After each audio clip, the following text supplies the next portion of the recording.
Dakota Sherrick is here to help us do a little fact checking today on this, Dakota. So let's start with the concern that people have that we talked about not seeing their vote show up. Yeah, so first of all, under state law, poll and election workers actually have 45 days to get that information loaded online. And essentially what they're doing in that time is taking all of the paper trail of voting, which is for both absentee and in person, and getting that into the online system. And with so many voters and such a high turnout, that can take some time. It might not take the full 45 days, but the state allows up to 45 days for them to get that information online. So if you don't see it yet, you don't need to panic. It's just probably not there yet. Okay, that is fact check myth number one. Now, another claim that we have seen and some people are trying to put out there is that there have been more votes cast than there are registered voters. Let's fact check that one.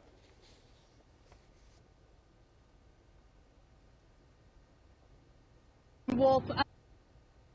Earlier today, she just said that's emphatically untrue. There were not more ballots cast than there are registered voters. She did want to remind people that Wisconsin does have same-day registration, so that can kind of change the registration numbers. And also, depending on where you live, each municipality kind of has its own option as to how it wants to count voter turnout. Some just compare the percentage of how many of registered voters cast their ballot, while others and the state actually do it based on a percentage of all potential voters in Wisconsin. So there can be some discrepancies for individual areas, but statewide, they determined the voter turnout was about 72%, and there were no extra votes cast. All right, Dakota, one last question here. We've seen this around the country. Certainly we've seen it in Wisconsin. Megan Wolf has been very visible as the head of the Wisconsin Elections Commission.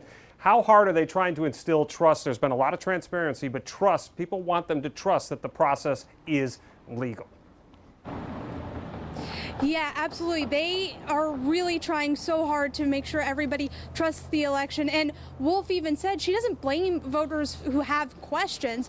You know, it's a complicated process, and they've been fielding calls all week, just trying to assure people this is a very public process. Even right now during the certification process, it's all public. If people want to go and talk to their local election officials and ask how it's going or check in, they absolutely can. They are an open book and want to ensure people they are following the law. All right, Dakota, thanks very much for checking on those for us.